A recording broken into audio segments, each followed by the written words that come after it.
మీరు సపోజ్ 10 లక్షలకి అమ్మారు, ఇప్పుడు ₹1,00,000 కొన్నారు, అది అంటే లాభం 9 లక్షలు. ఆ 9 లక్షల మీద 12.5% ట్యాక్స్ కట్టాలి ల్యాండ్ అమ్మితే. లేదు నేను ఏదైనా ఇల్లు కొనుక్కుంటాను అనుకోండి, ఫ్లాట్ కానీ ఇల్లు కానీ కొంటాను అనుకోండి, రెసిడెన్షియల్ అయి ఉండాలి కంపల్సరీ, అది కమర్షియల్కి రాదా బెనిఫిట్. కొనుక్కుంటే దానికి ట్యాక్స్ లేదు, ఆ 12.5% మిగులుతుంది. మనకు బంగారం అమ్ముతూ ట్యాక్స్ కట్టాలా సార్?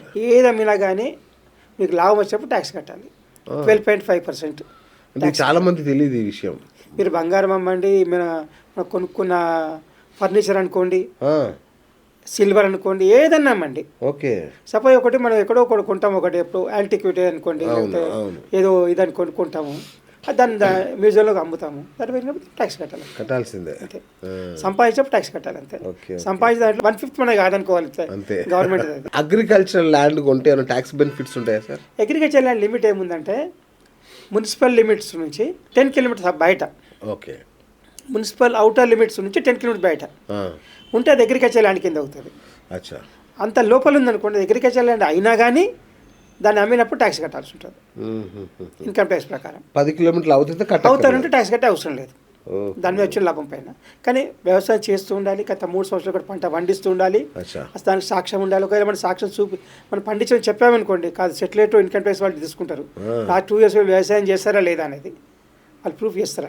వాళ్ళు సెటిలైట్ తెలుస్తుంది వాళ్ళకి, మనకు లాస్ట్ 12 years రికార్డ్ తెలుస్తుంది, పంట పండించారా లేదా అనేది. అక్కడ వాళ్ళు ఎవిడెన్స్ పెట్టేసి ఇది అగ్రికల్చర్ వాడలేదు కాబట్టి ట్యాక్స్ కట్టాల్సిందని చెప్పొచ్చు. ఇన్కమ్ ట్యాక్స్ మోస్ట్ అడ్వాన్స్ ఉంటారు. Government is most advanced digitally. Income department మోసం చేయలేము, ఇంతకుముందులా కాదు.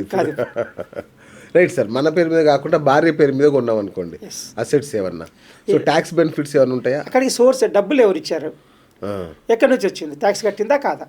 ఓకే. ఇప్పుడు సపోజ్ నేను కొన్నాను, నా భార్య పేరు కొన్నాను అనుకోండి, నేను డబ్బులు ఏమో ట్రాన్స్ఫర్ చేస్తాను, ఆమె పేరు మీద కొంటాను కాబట్టి నేను ట్యాక్స్ కట్టిందే కాబట్టి. అలా కాకుండా డైరెక్ట్ ఆమెనే కొన్నది, డబ్బులు ఆమెనే ఇచ్చింది, కానీ ఆమెకి ఎక్కడికి వెళ్ళి వచ్చింది డబ్బులు, అది ఓకే. ఆమె ఆల్రెడీ ఇంతకుముందు చూపించారా ఎక్కడి నుంచి వచ్చింది డబ్బులు, సంపాదించిందా, ట్యాక్స్ కట్టారా లేదా, అది ఇంపార్టెంట్. బంగారం కొనడాన్ని క్యాష్తో ఎంత కొనవచ్చు బంగారం? ఏదైనా 2 lakhs వాల్యూ అంతే, అంతకంటే ఎక్కువ లేదు. అయ్యో. క్యాష్ పేమెంట్ 2 lakhs దాటితే కంపల్సరీ క్యాష్ పేమెంట్ చేయకూడదు, అన్ని ట్రాన్స్ఫర్ చేయాలి. పర్చేస్ సేల్ ఉంటే కొన్ని అంటే వ్యాపారంలో పర్చేస్ సేల్ చేస్తే 20,000 కంటే ఎక్కువ క్యాష్, 10,000 కంటే ఎక్కువ క్యాష్ ట్రాన్సాక్షన్ ఉండకూడదు. ఒక ట్రాన్సాక్షన్ 10,000 అంటే వ్యాపారం చేస్తే. లేకపోతే 2 లక్షల లిమిట్ దాటి క్యాపిటల్ ఎస్టేట్ కొనకూడదు, క్యాష్ ఇవ్వకూడదు అంతకంటే ఎనీ ప్రాపర్టీ. Right sir. 2030 వరకు బంగారం ధర ఎంత ఉండొచ్చు అని మీ అంచనా? బంగారం ఎందుకంటే ఏదైనా సరే కదా పెరగచ్చు కదా, పెట్టుబడి ఏదైనా పర్లేదు కదా. అంటే ఇప్పుడు ఈ 3 కదా, అంటే సిల్వర్ ఇట్లా భూమ్ అని దేంట్లో పెట్టుకోవచ్చు, మీరు. బంగారం పెరుగుతుంది నా ఎక్స్పెక్టేషన్ ప్రకారం లేదు. అచ్చా, లేదు. Okay. Amaravati versus 4th city, హైదరాబాద్లో 4th సిటీ, ఈ రెండిట్లో ఎక్కడ ఇన్వెస్ట్ చేస్తే మంచి డబుల్ ఇన్కమ్ వస్తుంది? ఇక్కడ Hyderabad better, 4th city better. 4th city బెటరా? ఓకే. అది డెవలప్, ఇది ఆల్రెడీ డెవలప్డ్, ఇది ఓకే, ఈజీగా అట్రాక్ట్ అవుతుంది. ఏముంది సార్ అక్కడ? ఏం లేదుగా. ఉండకపోవడం కాదు, సిటీలో కూడా ఏం లేదుగా. ఉండకపోవడం కాదు, అక్కడ ఏంటంటే మనకి ఇప్పుడు అర్థం చేసుకోబడలేదు ఏంటంటే ఆల్రెడీ ఒక ఇమేజ్ వచ్చింది హైదరాబాద్కి.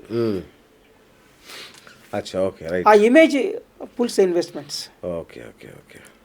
Image pulls investments, right. ఆ ఇమేజ్ అక్కడ డెవలప్ కాలేదు, ఇంకా టైం పడుతుంది, అంతే కదా. ఇంతకంటే ఇంకా ప్రాఫిట్ వస్తుండొచ్చు, కానీ వెయిట్ చేయాలి. అక్కడ అంతసేపు వెయిట్ చేయగలుగుతుంటే అక్కడ పెట్టుకోవచ్చు. మెయిన్ ప్రాబ్లం రియల్ ఎస్టేట్ ఏంటంటే legality of the document, legality of the land. Purpose దేనికి ఉంది, మా టౌన్ ప్లానింగ్లో ఏముంది, అది ఇంపార్టెంట్ అక్కడ. Right sir. Middle class families వాళ్ళు గోల్డ్ లోన్ తీసుకోవద్దంటారు, ఎందుకు? ఇప్పుడు గోల్డ్ లోన్ తీసుకోవడం వల్ల ఎందుకోసం తీసుకుంటాం గోల్డ్ లోన్? ఎప్పుడైనా అవసరానికి. అది అవసరం అంటే అప్పు తీసుకుంటున్నాం ఖర్చుల కొరకంటే దాని చెడ్డ అలవాటు ఇంకోటి లేదు. ఇంకా ఖర్చుల కోసం అప్పు తీసుకునే పరిస్థితి రావద్దు, ఓకే, అంతే. సంపాదించడానికి అప్పు తీసుకోండి, పెట్టుబడి పెట్టడానికి అప్పు తీసుకోండి, ఇల్లు కోసం అప్పు తీసుకోండి, ఎడ్యుకేషన్ కోసం అప్పు తీసుకోండి, పర్పస్ ఉంది దానివల్ల. ఖర్చుల కోసం అప్పు తీసుకోవడం ఏంటి అసలు నాకు అర్థం కాదు. బంగారం తీసుకోవడం, పెట్టి లోన్ తీసుకోవడం అంటే ఒక ఆస్తిని తాకట్టు పెట్టి లోన్ తీసుకున్నట్టుగా అంతే. బంగారమైన ప్రాపర్టీ అయినా అంతే, అందులో 5% 10% వదిలేసుకున్నట్టే కదా, అంతే. ఆ పరిస్థితి రానిది ఎప్పటికీ కూడా. ఖర్చుల కోసం అప్పు తీసుకునే పరిస్థితి రానిది. ఎకనామిక్ డిసిప్లిన్లో, ఫైనాన్స్ డిసిప్లిన్లో, ఫ్యామిలీ డిసిప్లిన్లో ఫస్ట్ ఇంపార్టెంట్ అది. ఓకే, ఖర్చులు మేనేజ్ చేసుకోవాలి అంతే, అంతే తప్ప తాకట్లు పెట్టి సేవ్ ఫస్ట్ స్పెండ్ నెక్స్ట్ వా ఫస్ట్ సేవ్ చేయండి, తర్వాత ఖర్చు పెట్టండి. అంతేగాని ఖర్చు పెడితే మిగిలిన సేవ్ చేయడం కాదు, ఎప్పటికి రాదు అది. అది అదే ఇప్పుడు చూడండి, 25,000 సంపాదించే వాళ్ళు 2,000 3,000 సేవ్ చేయగలుగుతున్నారు. అవును. 2 లక్షలు సంపాదించే వాళ్ళు ఎందుకు సేవ్ చేయలేరు? క్రెడిట్ కార్డు ఎందుకు వెళ్ళాల్సి వస్తుంది? ఎందుకంటే ఈఎంఐలు ఎక్కువైపోయి. వీక్నెస్ అది, your weakness, you are the punish, you are the responsible. ఈ సావరెన్ గోల్డ్ బాండ్స్ వాటి సంగతి ఏంటి సార్? అవి సావరెన్ గోల్డ్ బాండ్స్ ఇంతకుముందు గవర్నమెంట్ ఇచ్చేది. అంటే మనకు డబ్బు పెట్టేస్తే అందులో సర్టిఫికేట్ ఇచ్చేవాళ్ళు. అప్పుడప్పుడు 5 years అవుతే ఎన్కరేజ్ చేసుకోవచ్చు. అంటే పీరియడ్ ఇస్తారు, ఆ పీరియడ్లో ఏదంటే తీసుకోవచ్చు. అంతవరకు 2.5% ఇంట్రెస్ట్ చేయాలి సంవత్సరానికి. ఇప్పుడు గవర్నమెంట్ మానేసింది అది. అచ్చా, గవర్నమెంట్ ఆ స్కీమ్ తీసుకోవట్లేదు ఇప్పుడు లేవు అసలు, లేదు, కొత్త ఇవ్వట్లేదు. లాస్ట్ జూన్ నుంచి ఇవ్వట్లేదు. ఈఎంఐ మీద ఇల్లు కొనుక్కోవడం బెటరా, లేదంటే రెంట్కు ఉండి ఆ డబ్బుల్ని వేరే చోట ఇన్వెస్ట్ చేసుకోవడం బెటరా? మీకు ఇంతకుముందు చెప్పినట్టుగా ఈఎంఐ డబ్బులు అయితే అంటారా? సొంత ఈఎంఐ రెంట్ కంటే డబ్బులు కాకూడదు. ఓకే, మ్యాక్సిమం అదిగా. రైట్. మీరు 25,000 రెంట్ ఇస్తున్నారు, ఇన్స్టాల్మెంట్ 50,000 దాటకూడదు. ఎందుకంటే ఖర్చు భరించగలుగుతాం. అదే మీరు 25,000 రెంట్కి వెళ్ళి 75,000 ₹1,00,000 ఇన్స్టాల్మెంట్ పెట్టుకున్నాను అనుకోండి, ఖర్చు భరించలేరు. అప్పుడు మళ్ళీ అప్పుగా లోన్ కోసం మళ్ళీ లోన్ తీసుకోవాల్సిన పరిస్థితి ఏర్పడుతుంది. ఓకే, లోన్ చెల్లించడానికి లోన్ తీసుకునే పరిస్థితి రాకూడదు. అది ఫస్ట్ కండిషన్ అనమాట. సంపాదించే లోన్ చెల్లించాలి తప్ప మళ్ళీ లోన్ తీసుకొని చెల్లించే పరిస్థితి రాకూడదు. రెంట్కుంటూ ఇన్వెస్ట్ చేయడం కరెక్ట్ కాదంటారా? చేయొచ్చు, రెంట్కుంటూ చేయొచ్చు. కాకపోతే మీ సొంత డబ్బు అయితే పర్వాలేదు. ఎంతవరకు లోన్ ఉంది అది? ఇప్పుడు మీ ఉండటానికే తీసుకుని అయితే ఇల్లు అపార్ట్మెంట్ అయితే అవును, కొన్ని రెంట్కి ఇవ్వడం అనేది హైలీ వేస్ట్. ఓకే, అంటే ఇన్స్టాల్మెంట్ ఎక్కువ ఉంటుంది, రెంట్ తక్కువ వస్తుంది. కరెక్ట్. అవును, మనం ఉండడం అయితే కొనుక్కోవచ్చు, మనం ఉండడం కొనుక్కోవచ్చు. ఓకే. అది ఇల్లు రెంట్కి ఇచ్చి దాన్ని సంపాదిస్తాను కూడా మాత్రం ఖచ్చితంగా ఫైనాన్షియల్గా లాస్ అవుతుంది, మాత్రం లాభం జరిగే అవకాశం తక్కువ. రైట్. వెండి బిస్కెట్లు కొనొచ్చా, లేదంటే వెండి వస్తువులు కొనాలి? ఏదైనా పర్లేదు, బిస్కెట్ అయినా వెండి అయినా పర్లేదు. అంటే వెండి వస్తువులు అయితే ఏమవుతుందంటే దాంట్లో తరుగు అనే 50% దాకా ఉంటుంది. వెండి ఇది అందుకే ఇప్పుడు ఈ గోల్డ్ బాండ్స్ ఉన్నాయి కదా, సిల్వర్ బాండ్స్ తీసుకుంటే అయిపోతుంది. ఈటీఎఫ్ సిల్వర్ బాండ్స్ ఉన్నాయా? గవర్నమెంట్ గోల్డ్ ఆపింది అంతే, గవర్నమెంట్ ఇవ్వట్లేదు, వేరే కంపెనీస్ ఉన్నాయి, ఇస్తున్నాయి. అచ్చా, ఓకే. వాళ్ళు ఇన్కమ్ 2.5% ఇవ్వట్లేదు, వేరే ఫండ్స్ ఇస్తున్నారు, తీసుకుంటున్నారు, వాళ్ళు ఇది చేస్తున్నారు. ఓకే. ఎన్నో ఫండ్స్ వచ్చాయి, చాలా ఫండ్స్ వచ్చాయి, ఇన్వెస్ట్మెంట్ ఫండ్స్ చాలా వరకు కూడా గోల్డ్ తీసుకున్నారు. అచ్చా. సార్, ఈ రియల్ ఎస్టేట్లో టైటిల్ క్లియరెన్స్ ఎట్లా చెక్ చేసుకోవాలి సార్? టైటిల్ క్లియరెన్స్ అంటే రిజిస్ట్రేషన్ ఆఫీస్ ఒకటి, ద మున్సిపాలిటీలో ఉన్న రికార్డ్ ఇంపార్టెంట్. అచ్చా. The most powerful is municipal records. Okay, registration document కాదు, మున్సిపల్ డాక్యుమెంట్స్ ఏదంటే అది ఇంపార్టెంట్. పంచాయతీ ఆఫీస్ కానీ మున్సిపాలిటీ కానీ రికార్డు ఉంటుంది వాళ్ళు, అది ఇంపార్టెంట్. కొన్నప్పుడైనా కానీ అక్కడ రికార్డ్ చేంజ్ చేసుకోవాలి, అమ్మినప్పుడు కూడా అక్కడ రికార్డ్ చేంజ్ చేయించుకోవాలి. ఓకే, అది ఇంపార్టెంట్. చాలా మంది ఏం చేస్తారు, డాక్యుమెంట్ తీసేసుకుంటారు, రిజిస్ట్రేషన్ ఆఫీస్ చేస్తారు, కానీ అక్కడ అలాగే ఉంటుంది. టైటిల్ ఇచ్చే అధికారం లోకల్ అథారిటీకే ఉంటుంది తప్ప రిజిస్ట్రేషన్ ఆఫీస్కి ఉండదు.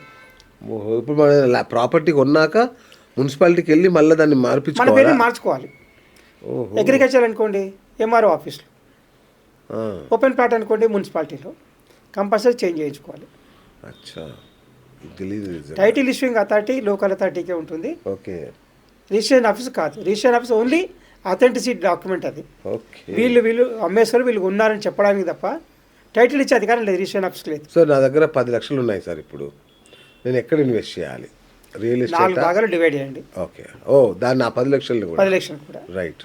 ఒక సేఫ్టీ కొరకు ఒక 2.5 lakhs ఫిక్స్డ్ డిపాజిట్ చేయాలి, ఫిక్స్డ్ డిపాజిట్ కానీ బ్యాంక్లో కానీ ఉంచండి. ఇంకో 2.5% మీరు ఏదైనా చిన్న ఇన్వెస్ట్మెంట్స్లో చేసుకుంటే వేసుకోవచ్చు. ఓకే, లో రిస్క్ అది. మళ్ళీ మీడియం రిస్క్ ఉండే దాంట్లో బిజినెస్లో కానీ ఫ్రెండ్స్తో కానీ ఎవరితో కానీ ఇన్వెస్ట్మెంట్ చేసుకుంటే వాళ్ళతో చేసుకోవచ్చు. ఇంకా 2.5% మీకు తట్టుకునే శక్తి ఉంటే దాన్ని స్పెక్యులేషన్లు పెట్టుకోండి. రైట్.